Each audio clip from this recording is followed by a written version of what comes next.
Hi, everyone. Welcome. We're so glad that you've decided to watch our presentation. The title of our work that we're going to share with you today is From Curiosity to Critique, Preparing Educators for Thoughtful AI Integration in the Classroom. My name is Dr. Lauren Jones. I'm here with my colleague, Dr. Shannon Kane, and we're both from the University of Maryland in College Park. To give you a sense of what we're going to cover today, first we'll have a brief introduction just to give you more of background and context around this work. We'll talk about our research questions, then we'll move into the methodology and context. We'll then focus a bit on the assignments and Gen AI integration into our courses. We'll move on to findings and implications, and then we'll have a bit of a closing and give you our contact information in case you have any questions. So generative artificial intelligence. So Gen AI is a type of artificial intelligence that can create new and original content. And as we see something new every day popping up in this field, we've highlighted here a few of the popular AI models, especially those that we use ourselves and those that we're seeing our students use in the context of the College of Education where we're located. So ChatGPT is a big one. Google AI Studio, Gemini, Claude, DeepSeek, and Grok, and there's a ton more. But these are just a few of the more popular models that we see being used. So how did we get here, right? Where we're in an era, I feel like where Gen AI is changing every single day and there's something new coming on the scene. So we just want to kind of highlight the past few years where we really saw an increase in this technology. So in late 2022, we saw the public release of ChatGPT, which ignited widespread interest and discussion about Gen AI and folks just kind of getting interested in what all it could do and exploring the different models and playing around with the tools. And that escalated very quickly, right? In mid 2025, we see the release of additional tools, including Google releasing different pieces with a video generation model, with realistic audio and lip syncing, just tons of more capabilities and advancements within these models. In late 2025, which is kind of where we are right now, we see more and more AI agents begin to take on jobs, performing complex multi-step tasks with a human-in-the-loop model required for supervision and guidance. Late 2025, which is now, we saw the release of ChatGPT 5 and Gemini 3.0, which is coming soon. And then we see for the future, where are we going, right? Only predictions can be made at this point, but as fast as we've moved so far, it's not kind of inconceivable to think that we may find that AI models are smarter than just all humans and their capabilities are going to far exceed what we can even imagine. So just to give you a sense of the context we're working and living in right now. So different use cases for Gen AI have popped up and kind of evolved since 2022 when we saw ChatGPT come on the scene. So some popular use cases that we use and things that we're seeing in our classrooms and with our pre-service teachers. We see summarizing and analyzing text, audio, photos, and videos, creating emails, creating lesson plans, and generating content for classes such as worksheets or assessments. Writing and editing is a big use for it. And then also grading, and that's not just multiple choice and true false, but also short answer feedback. Some lesser known use cases would be things like conversational AI, so using AI to practice presentations, interviews, and debates, simulations like different science experiments or virtual reality simulations. We see photo, video, music, and podcast generation through AI, which is super interesting. Syllabus creation, I would say, is kind of more on the left-hand side. We're seeing that more and more. We have AI playing a role in syllabus creation. But then we also see on an uptick multilingual real-time translation where we are seeing AI being used to generate translators on the spot to help with communication. So here are some of the research questions that are guiding our work in this space. And I should mention that this work started several months ago, and is really ongoing as we move into different spaces with these questions and kind of pivot to understand what's really happening and what we're seeing. So how can Gen AI enhance the pedagogical practices of teacher educators?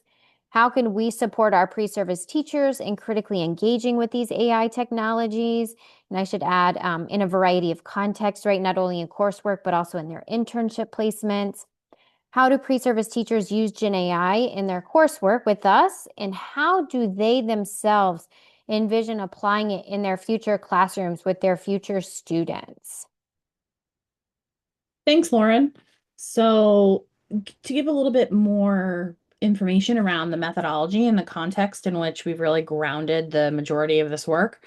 So, our study design is qualitative in nature, and it really began as this sort of reflective self-study, talking with Lauren, myself, some other colleagues, like how were we using Gen AI either in our personal lives and maybe in our work lives? What were the conversations we were hearing, not only in our College of Education and university at large, but just in general, within higher ed here in the States. And so it just started around curiosity, right? Like, and also if we're thinking of this, knowing that our students are hearing similar conversations, they're seeing Gen AI being used in their internship sites, like what were ways that we could be more intentional about exploring our use and then supporting our teachers' use. So our sources of data really were instructor memos like that I wrote as it relates to the course that I was teaching, just reflections after meetings we had. We really did a deep dive and study of the course materials for the particular course that we really wanted to like hone in on. And then we asked our pre-service teachers to have some written reflections around the intentional use of Gen AI in this course and the projects that they did. And so for the context, we decided to focus in on our pre-service teachers in our elementary education program. There's a literacy course that we had an opportunity to really study intentionally. I was the instructor of it. Lauren was very familiar with it and helped out with some assignments. So it sort of aligned nicely. And we had two main assignments that we were going to intentionally explore and talk with the students around the Gen AI, which was this interactive read aloud and a critical literacy project. So, for the assignments and sort of the use of Gen AI integration, as I mentioned previously, we had these two projects. So, this read aloud project, which had multiple phases and steps, and this critical literacy project, which is actually a group project that has multiple components as well. And initially, I think the students were a little taken aback and shocked when we're like, yep, not only are you allowed to use Gen AI with these assignments, we're going to talk about them in class and we kind of expect you or hope that you'll, explore them. They're not like required, but you're absolutely allowed to use them.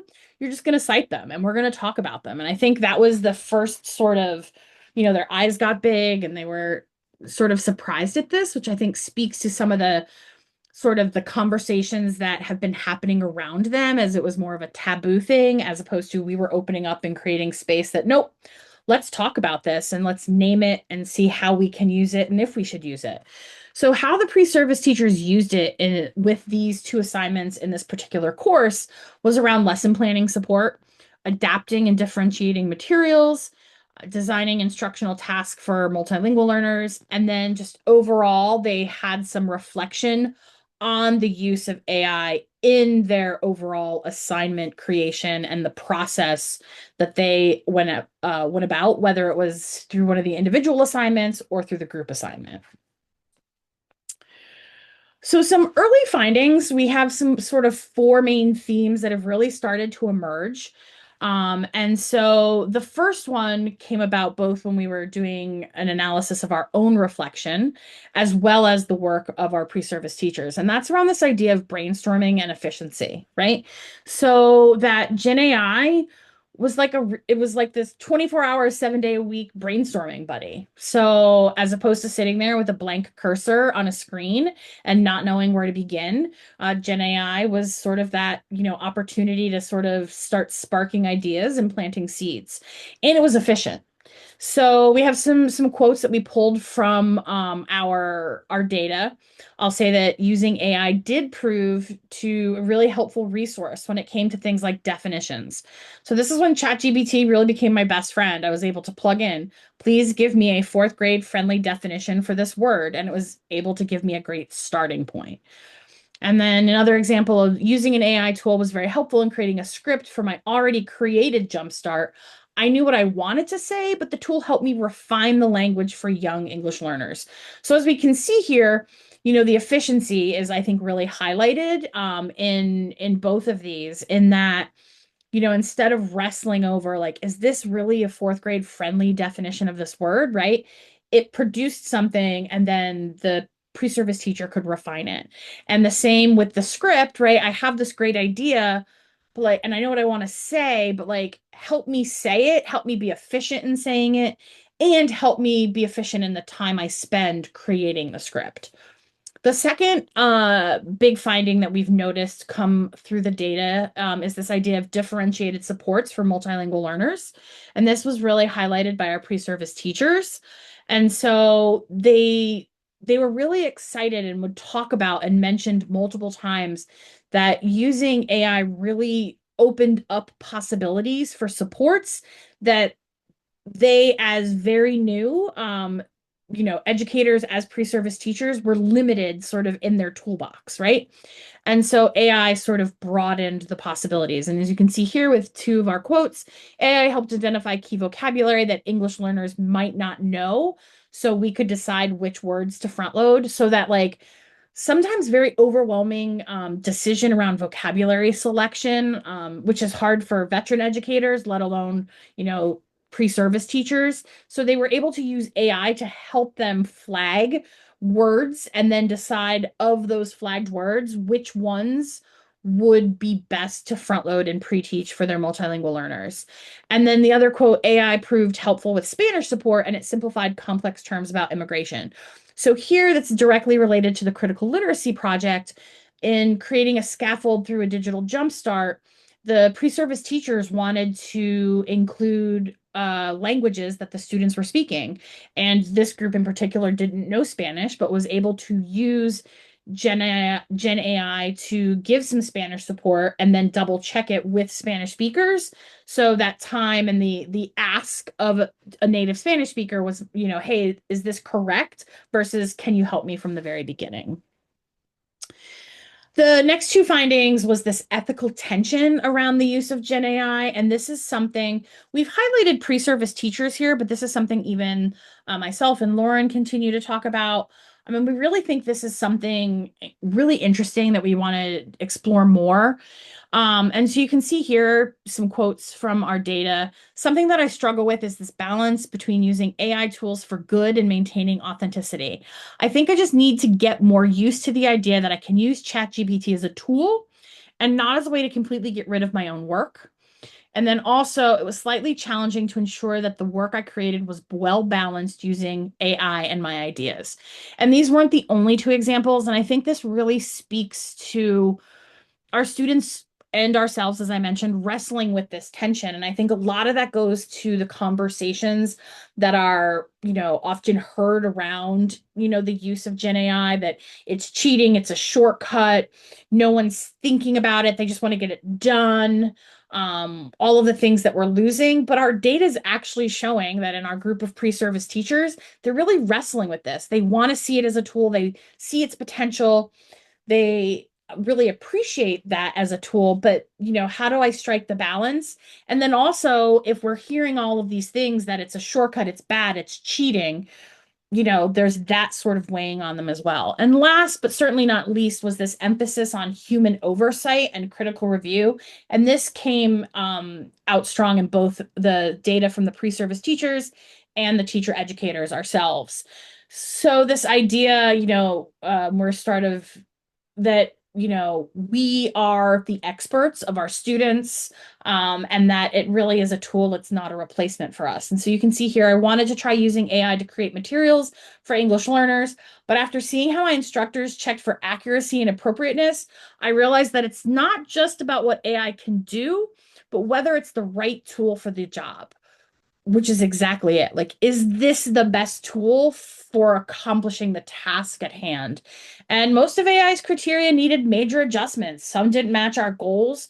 So we ended up writing much of it ourselves. And so, recognizing that your students the best, right?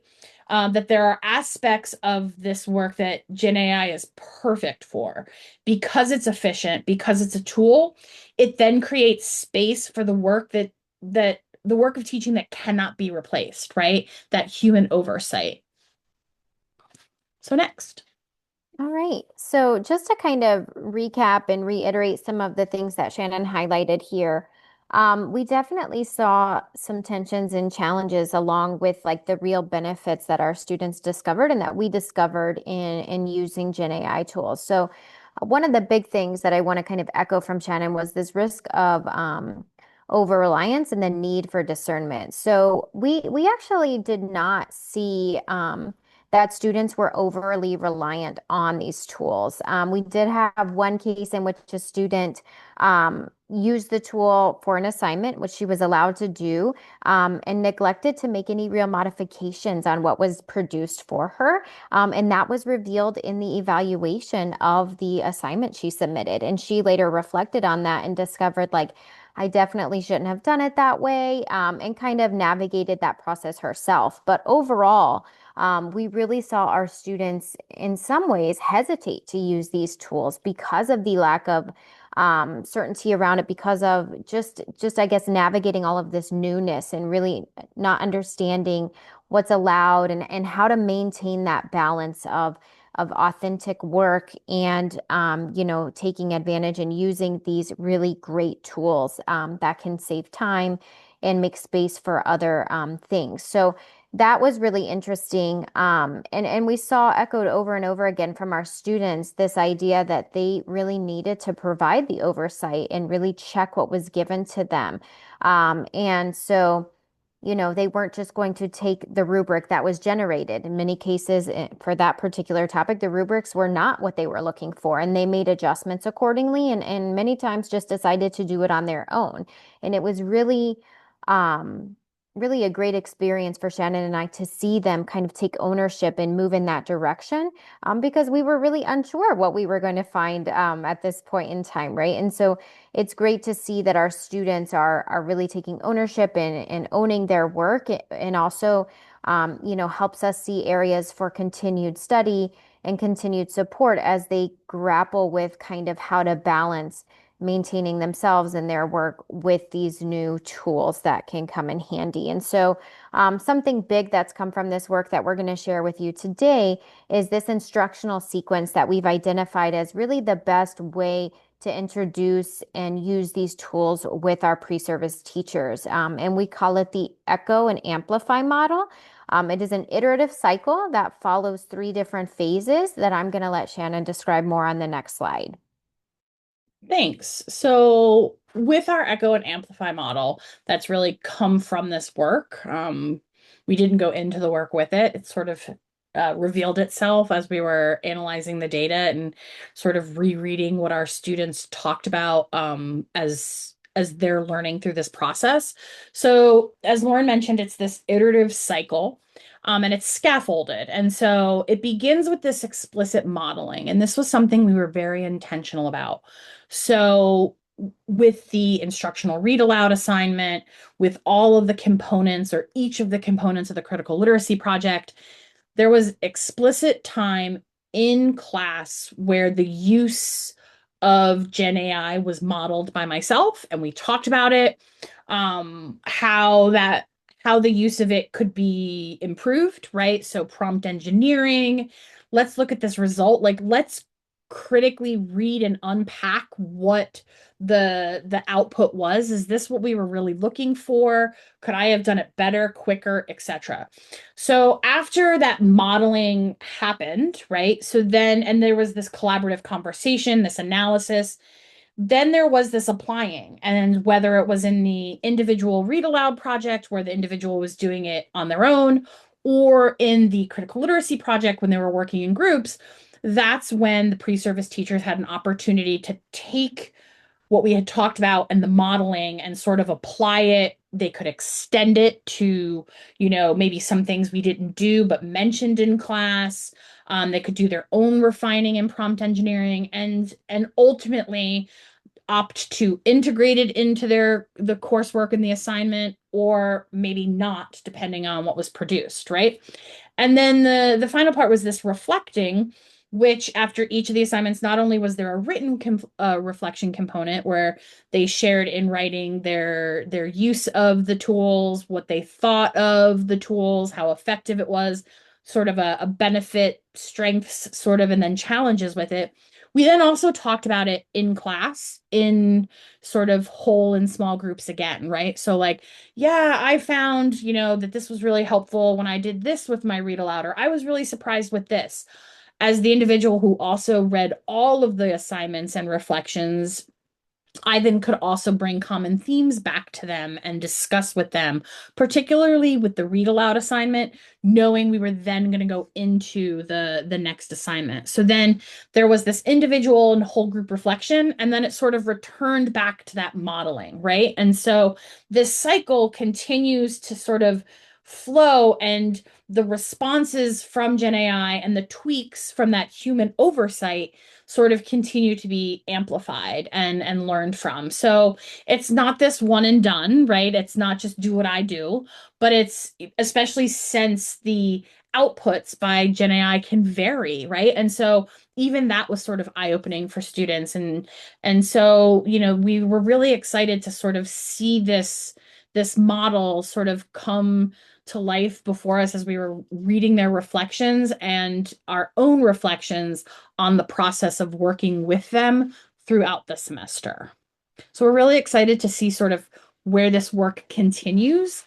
And again, because of this cycle, we really feel as though that these structured opportunities for this critical reflection really allows and ensures that our pre-service teachers are in that sort of evaluation mode, right? It's allowing them to walk that ethical tension that we mentioned in our findings, right? Because we want them to see the advantages of Gen AI, but we also want them to be aware of its limitations and the ethical implications, like the accuracy, the bias, etc., for their own use, but then also as they start to think, how am I going to work with my students on the use of Gen AI, right? Like that is even something that they just started to think at the very end, like I'm having these wonderings and wrestling, and it's hard for me. Now I'm going in the classroom as a teacher. How am I going to approach the subject with my students? So we really feel as though leaning into this model allows us to sort of hit those points with our pre-service teachers and do so in a way that's supportive and not prescriptive. So, as Lauren mentioned, we really thank you for taking some time and listening to our presentation. Um, Obviously, if you guys have any questions, you can see our contact information here.